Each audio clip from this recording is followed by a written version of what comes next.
climate misinformation on the solutions in the marketplace? Because that seems to me that it's rife out there, both from business, investment, and consumer. It's so tough. Everybody's wrestling with that right now.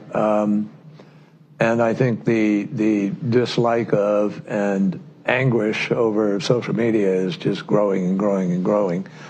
And it's part of our problem, particularly in democracies, in terms of building consensus around any issue.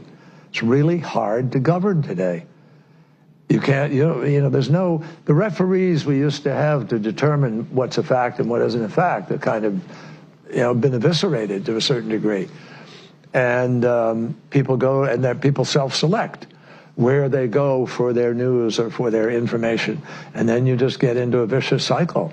So it's really, really hard, much harder to build consensus today than at any time in the 45, 50 years I've been involved in this. And there's a lot of discussion now about how you curb those entities in order to guarantee that you're going to have, some accountability on facts, et cetera.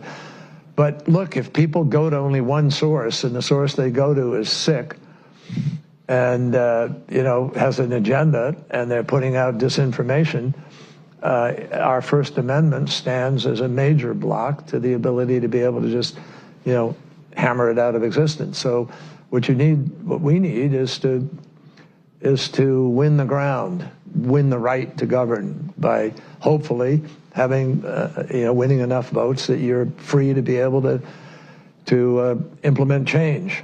Now, obviously, there are some people in our country who are prepared to implement change in other ways, and so that's really dangerous. You're questioning really if democracy can survive unregulated social media? I think democracies are very challenged right now and have not proven they can move fast enough or big enough to deal with the challenges that we are facing.